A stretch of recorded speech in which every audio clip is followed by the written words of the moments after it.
This woman is one of the more than 200 women who appeared in the video sex tapes with Baltasar. Listen to this woman's testimony about how she met Baltasar. I never thought I'd be here telling this story.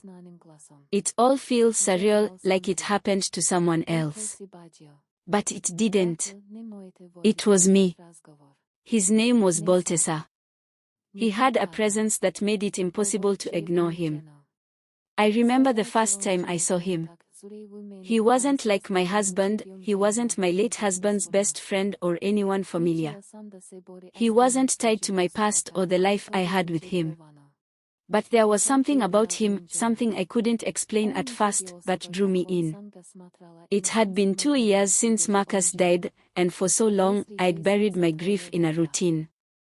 I didn't feel ready to move on, but at the same time, I couldn't stay frozen in the past forever. One night, after a mutual friend insisted I join a dinner gathering, I found myself seated across from Baltasar. His eyes were the kind that seemed to read you, too deep, too understanding.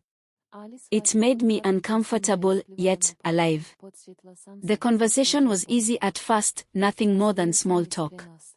But somehow, in the quiet between words, there was this magnetic pull between us. It wasn't a flash of lust, it was something deeper, something unspoken. The night ended, and I felt the urge to leave as soon as possible, like a part of me was trying to escape from whatever that tension was. But the next time I saw him, it was different. He didn't come on strong, didn't try to charm me in a way that men often do when they want something. Instead, it was like he was willing to wait, to let me come to him in my own time. He didn't rush anything, and that patience became part of what attracted me to him. In the months that followed, we both kept a distance, as if waiting for something to shift, for one of us to acknowledge what had happened. But it wasn't about that. I think we both understood we were two people trying to heal from our own wounds, and we weren't meant to fix each other. We could only share the weight of the silence, the space between us. There were no promises, no expectations. But it was a moment, a part of me rediscovering what it felt like to be alive again. I think I'll always remember that, the way Baltasar's presence made me feel like I was stepping back into the world, even if only for a fleeting moment. It wasn't about replacing Marcus. It was never about that. It was about finding a way to move forward, in whatever way that looked. For me, for him, and for the ghosts of the past we both carried. One evening, when I had long been alone in the house after Marcus's death, I reached out to him. There was no real reason, just an urge to break the silence I'd been living in. Baltasar arrived, and for hours, we talked about nothing and everything. It felt like an escape from the reality of my grief. And when he left, we both knew something had shifted between us, even though neither of us said it aloud. It was late when it happened. I hadn't planned it, he didn't expect it either, I think, but somehow, there we were. His hands were gentle, patient, as if he understood the fragility of the moment. It wasn't like the passion I'd shared with Marcus, it wasn't filled with the same fire, the same history. It was different. Tender. But it was real, and for the first time in years, I felt something that wasn't just the dull ache of loss. The next morning, everything felt too raw, too new. I wasn't sure if I was doing this for myself or because I was running from the ghosts of my past. Baltasar didn't try to change anything, didn't demand anything. He just left, and we didn't speak about it for days. But it lingered. I wasn't sure if I should regret it or embrace it. It wasn't long after that night with Baltasar that I found myself thinking about it more than I ever expected to. The simplicity of his touch lingered, like a quiet echo in the background of my life. For a while, I convinced myself it was nothing, just a momentary lapse, a brief escape from the grief I had so carefully shielded myself with. But there was something about him that I couldn't shake. The weeks went on, and I found myself growing restless in the solitude of my own house. It was an old place full of memories of Marcus. I'd left everything the way it was when he was alive, too afraid to touch anything for fear it would somehow erase him. But then there was Baltasar, a new presence in my life, offering something different, something unfamiliar. He made me question the boundaries I had drawn around myself. He didn't pressure me to speak about Marcus or to explain myself. When we were together, he never asked me to be something I wasn't ready to be. Instead, we'd sit, talk, and just be. We'd meet for coffee, go on walks, and sometimes sit in silence, as if we understood the need for space between words. There was a kind of comfort in that, a kind of peace in his company that I hadn't realized I'd been missing. But even with all that, I couldn't escape the guilt. I still loved Marcus. I hadn't forgotten him. He was still the man I had spent so many years with, the man who had been my everything, even in death. I often wondered what he would think if he could see me now, standing at the edge of this new reality. Would he have wanted me to move on? Would he have understood? The questions haunted me, but there was no clear answer, only more questions. I remember the night I let myself reach out to him again. It was a quiet evening, one of those nights where the world feels still, like it's holding its breath. I texted Baltasar, not knowing what I hoped for, but needing to bridge the silence that had been growing between us. "Do you want to come over?" I wrote. It was simple, but when I sent it, I felt a mixture of anticipation and anxiety. What was I asking for? What did I want? And what would it mean? He responded quickly, and soon he was at my door. I didn't know then that what would unfold between us wasn't just about physical intimacy, it was something more. It was about breaking down the walls I had built around myself, allowing someone to get close again, even if I wasn't entirely ready for it. This time, it wasn't about searching for a distraction. It wasn't about filling the space left by Marcus. It was about me. About my own longing, my own need to feel something real after so much numbness. Baltasar was there, not to replace, but to help me rediscover something in myself. Something I thought I had lost forever. As we came together, I felt a rush of emotion, an overwhelming sense of being seen. He didn't try to rush or force me to be anyone other than who I was in that moment. His hands were gentle, but there was a strength in them, a steadiness that made me feel safe, even as I grappled with the complexity of it all. Afterward, we lay there in silence, neither of us needing to speak. It was a silence that wasn't filled with grief or longing, but with something simpler. Something almost peaceful. I wasn't sure what would happen next, but for the first time in a long while, I felt like I could breathe. The next morning, there was no awkwardness, no need for explanations. It felt as though the unspoken had already been understood, even if we hadn't voiced it aloud. We went about the day as if nothing had changed, but I knew it had. I could feel it in my chest, in the way I moved through the world. It was subtle, but it was real. I had stepped into a new space, and maybe Baltasar was part of that. In the days that followed, we didn't talk about what had happened. We didn't need to. The connection between us had deepened, but it wasn't something that demanded constant attention. It was a quiet, unspoken bond, and in many ways, that made it more powerful. I still had my moments of doubt. The guilt crept in sometimes, especially when I was alone in the quiet house, surrounded by memories of Marcus. But I knew I couldn't live in the past forever. And maybe, just maybe, Baltasar wasn't here to replace anything. He was here to remind me that life was still waiting for me, that I still had the capacity to feel, to connect, to move forward. I wasn't sure where things would go between us, or if it was just a fleeting chapter in the story of my life. But for now, it was enough to know that I wasn't alone in my journey, that I had someone who understood the weight of loss and the difficulty of moving on. And maybe that was all I really needed. Not answers, but the courage to face the next day with a little less fear, a little less doubt, and a little more hope. As the days stretched on, something inside me shifted imperceptibly, but undeniably. Baltasar, in his quiet way, had become a part of my life. Not in the way Marcus had been. Marcus had been the center of everything, the anchor of my world, but in a way that felt more tentative, more fragile. He wasn't there to replace anything, to fill the gap that Marcus had left behind. He didn't even try. But his presence was something I began to crave, even when I wasn't sure what exactly it was that drew me to him. I'd catch myself thinking about him in the middle of the day, at work, or while I was walking through the market, and I'd wonder if this was what moving on felt like. I'd ask myself if it was right to feel this way, to let someone else in, especially when Marcus's face was still fresh in my mind, when his absence was still a constant ache in my heart. One night, after a long day, I sat in the kitchen, sipping tea, and staring at the empty chair across from me. The house felt too large, too silent, even after all these months. It was almost as if Marcus's spirit was still there, a lingering echo of his laughter, his presence. The doorbell rang.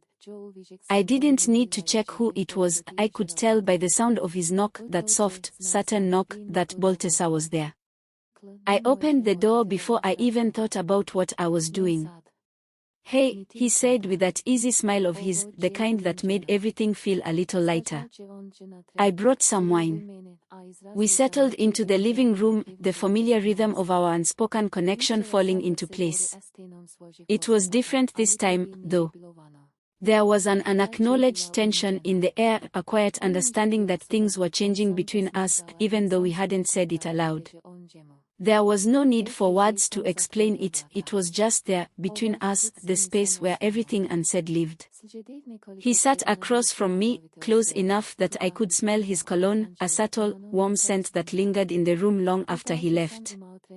I didn't know what I wanted, or even what I needed. But when he looked at me, his eyes steady, not full of expectation but full of something deeper, I felt a strange calm settle over me. "I've been thinking about you," he said, his voice soft but direct. "About what happened with us." We spent the evening in quiet conversation, letting the night stretch on without rushing toward anything. There was no pressure. No expectation. Just the simple act of being together. And when the evening came to an end, when Baltasar stood to leave, there was no tension in the air, no awkwardness, just a quiet acknowledgement of something unspoken between us. "You'll be okay," he said, his hand on my shoulder as he lingered in the doorway. "One step at a time. Just take it slow." I didn't respond, but his words settled in my chest like a gentle balm. Maybe it was all about those small steps.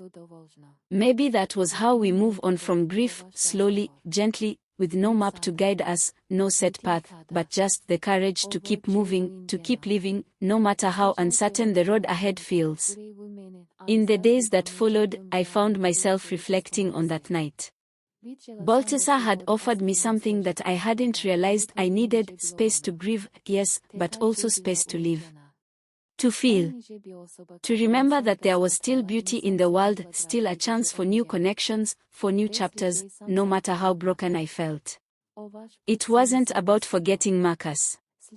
It was about remembering that life didn't end with loss.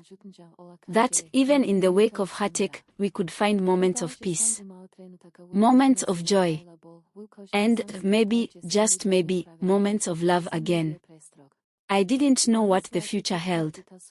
Maybe Baltasar would stay in my life for a while longer, or maybe our paths would diverge. But, for now, that was okay. I was learning to trust that life, with all its messiness, was still unfolding. And I was learning to walk through it, one small step at a time. I stiffened, not sure how to respond. I hadn't really thought about what it meant, what it should mean, what we were doing. I had let myself get lost in the moment without ever really questioning what it meant for the future. Do you regret it? I asked, my voice barely above a whisper. I was afraid to hear the answer. Afraid of what it would mean if the answer was yes or if it was no. Baltasar took a slow sip from his glass of wine, his eyes never leaving mine. No, he said after a pause. I don't regret it. But I think we are both trying to figure out what comes next. And I don't want to rush that. There was something in his words that settled in me, a weight that I hadn't realized I was carrying. He wasn't asking for anything from me, no promises, no guarantees. He was simply offering his presence. And in that moment, I realized how rare and precious that was. He wasn't rushing me to heal, to move on, or to let go of Marcus.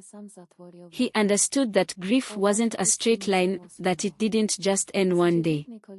It changed, it evolved, but it never truly disappeared. I don't know what I'm doing, I said, feeling more vulnerable than I'd felt in years. I don't know how to move forward. I feel like I'm constantly haunted by Marcus's absence. Baltasar set his glass down gently on the table. You don't have to move forward all at once, he said. You just have to move. Even a little. And you don't have to do it alone. His words were a quiet invitation, not to rush, but to take small steps. To let go of the fear of not doing it right. And, for the first time in a long while, I felt a glimmer of possibility, a tiny spark that maybe, just maybe, it was okay to move forward. Slowly. Tentatively. There's something about intimacy, about the raw, unspoken moments, that feels like it should remain just that, unspoken, unscripted. But then again, there's a part of me that might understand. Maybe he didn't want to capture the moment in a way that felt forced, but rather to hold on to the laughter, the lightness of it all. If I'm being honest with myself, though, I'd hesitate. Not because I didn't enjoy the moments we shared, but because I wasn't sure how to navigate the space between him and me. With Marcus, there had been no such thing as a video. Every moment we had together was stored in the way he looked at me, the way he touched me, in the quiet conversations before bed. There was no need for a camera. But with Baltasar, he seemed to embrace the world in a different way, one where capturing memories felt natural. Maybe it wasn't just about the video, it was about wanting to preserve the joy of being in the moment. But still, it felt like a boundary I wasn't sure I was ready to cross. Why do you want to record it? I might ask him, the question hanging in the air, laced with both curiosity and uncertainty. He'd likely chuckle and shrug, offering a gentle explanation. Maybe he just wanted something to hold on to, a reminder of our carefree moments together. And in that, I'd feel a shift inside me, a softening. Maybe it wasn't so strange after all. Maybe, in a way, it was his way of showing me that even fleeting moments could be important. I'd pull my phone out tentatively, holding it in my hands, unsure of how much to show, how much to share. I'd probably start filming us in a relaxed moment, maybe laughing together over something small, or sharing a joke. I'd capture the way the light flickered around us, how easy it was to be in his presence, how safe I felt, despite everything that had come before. I'd take a deep breath, steadying my hands. There was a tension, the sense of vulnerability, but I wouldn't stop recording. It wasn't about creating something perfect, it was just about capturing the now. Because maybe the now was all we had. And maybe that was enough. As the video rolled on, I'd smile, genuinely, freely, without worrying about whether or not it was right. Because, in that moment, the fun, the laughter, the closeness, it felt real. And sometimes, that's enough to be captured. The discovery hit me like a punch in the stomach, so sudden and cold that I couldn't even process it right away. It started innocently enough, his phone left unlocked on the kitchen counter, a message notification lighting up the screen. I wasn't the type to snoop. I hadn't felt the need. But something about that moment, the fleeting glance at the phone screen, pulled me in. "Hey babe, when are we meeting up?" It was a simple text, but the words hit me like a wave crashing into the shore, pulling everything out from beneath me. "Babe." I stared at the message for a moment, my heart sinking, wondering if I was reading too much into it. But I wasn't. My stomach twisted, a dull ache spreading through me as I swiped through the thread of messages. The words, the intimate tone, the promise of meeting up, there was no mistaking it. He was seeing someone else. I wanted to throw the phone, to ignore it, to tell myself it wasn't real. But there it was, undeniable. The betrayal wasn't just in the message, it was in the lie of it all. All those moments we'd shared, all the times I'd convinced myself we were building something real, none of it was what I thought it was. I had trusted him. I had opened up to him in ways I hadn't with anyone else in a long time, letting down walls I thought I'd never lower. And here he was, shattering it all in one simple text. I couldn't breathe. I stood there, frozen, holding the phone in my hand as if I could will it all away. But there was no taking it back. No pretending I hadn't seen it. The worst part wasn't even the message itself, it was the realization that he had been living this double life, one with me and another with someone else. He'd smiled at me, held me close, made me feel like I was everything, and yet, somewhere in the background, this other woman was waiting for him. I felt sick, betrayed in a way that went beyond the physical. It was the lie of it, the deception, the way it made me feel like I had been a fool, blind to everything around me. I didn't know what to do next. Should I confront him immediately? Should I wait for him to come home? 1,000 questions raced through my mind, but one stood out above all others. How could he do this to me? I waited. I didn't want to talk to him over the phone or in a hurried text. I needed to look at him, see his eyes, hear his words. And when he finally walked through the door later that evening, smiling like everything was normal, it took every ounce of control not to crumble right there. His eyes met mine, and I could see the change in his expression, slight but there. A flicker of panic. Guilt? He must have sensed it, the shift in the air. The unspoken tension between us had grown heavy, like a weight pressing down on both of us. "Hey," he said, his voice soft, almost casual. "How's your day?" I couldn't bring myself to speak at first. Instead, I held up the phone. I didn't need to say anything. The evidence was right there. The words on the screen didn't lie. Baltasar froze. His face went pale, and in that moment, I could almost see the mask crack. He opened his mouth to say something, but no words came out at first. I could see the gears turning in his head, trying to come up with some excuse, some explanation. But there was none. I watched him swallow hard, his eyes darting away from mine. I knew he was trying to come up with something, anything, to deflect, to make it seem like it wasn't as bad as it was. "I can explain," he finally said, his voice breaking slightly.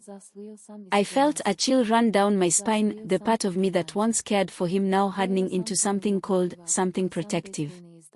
I didn't want to hear his explanation. I didn't need to. The truth was already written on the screen. He had been seeing someone else, lying to me, hiding things I had trusted him with. "Don't," I said, my voice low but steady. "I don't want to hear it."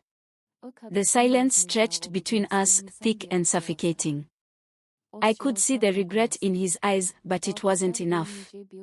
It was never going to be enough. He had crossed a line I couldn't uncross, no matter how much he apologized, no matter how many tears he shed. I stood up, my hands shaking, and walked past him. I couldn't stay there. Not with him.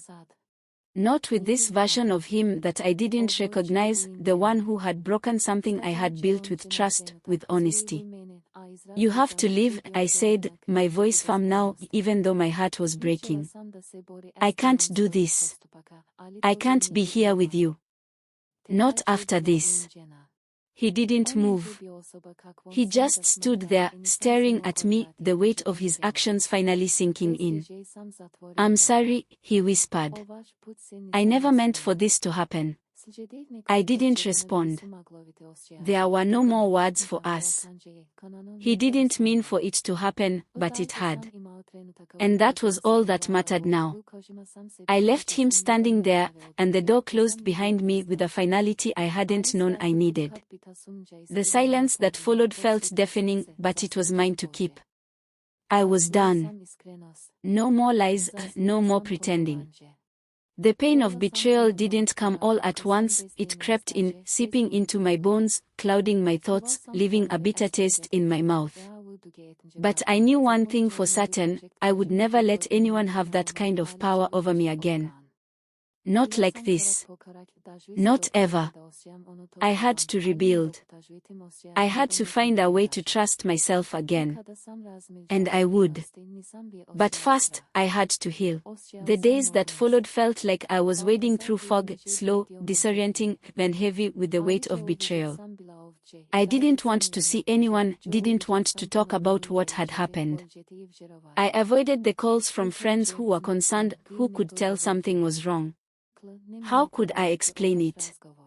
How could I tell anyone that I had been so blind, so foolish, to trust someone who was always playing a game I wasn't even aware of? Baltasar didn't reach out much after that night. There were a couple of texts, but they were empty words, apologies that sounded rehearsed, insincere.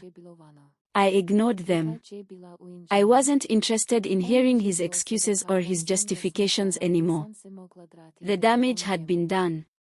The house, once filled with his presence, his laugh, his easy confidence, felt colder now.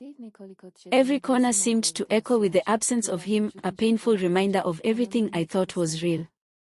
I found myself tracing the places we'd been together, replaying the moments, trying to fit the puzzle pieces together.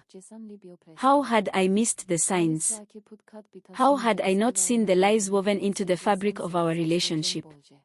But in the quiet, in the aftermath of everything, there was also clarity.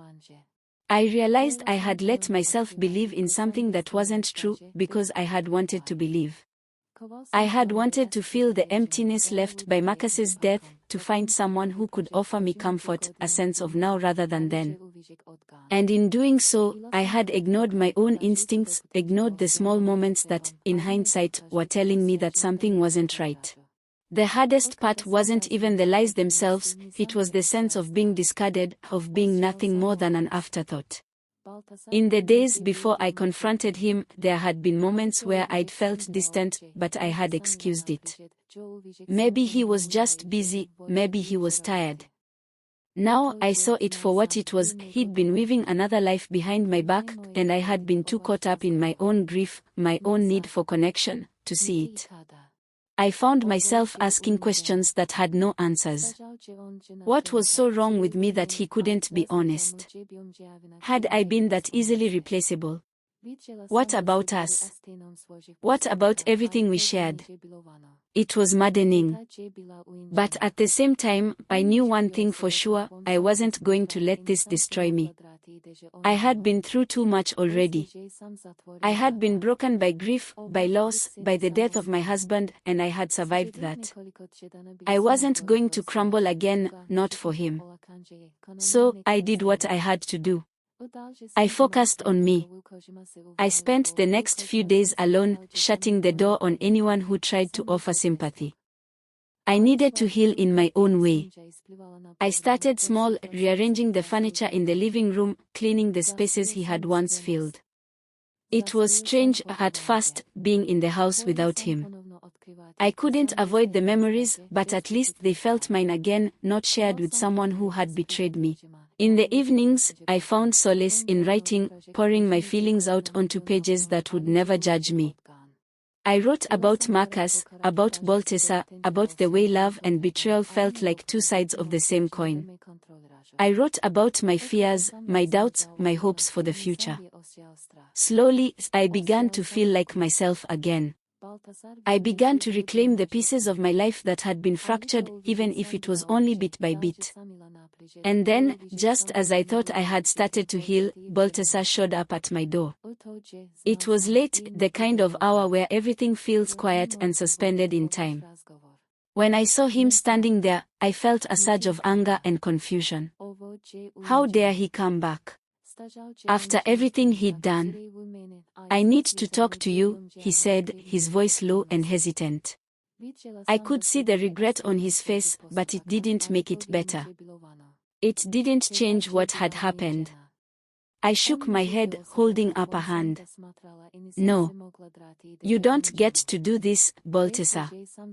You don't get to come back and make it better with a few words, with a few apologies. You don't get to rewrite this. He looked like he was about to protest, but I wasn't having it. The betrayal wasn't just about him, it was about me, about my worth, my dignity. I wasn't going to let him make me feel small, make me feel like I was still the one who was wrong. I loved you, I said, my voice trembling but strong. I trusted you. And you threw that away. So, you don't get to have this conversation. Not now. Not ever. This is done.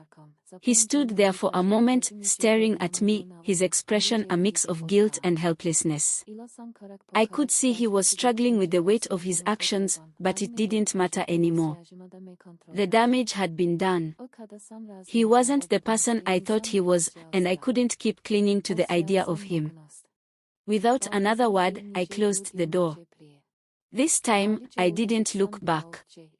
The next few weeks were a blur of emotions, sadness, anger, relief, and, finally, a kind of peace. I still had moments where the pain crept in, where I questioned if I'd made the right choices, if I was being too harsh.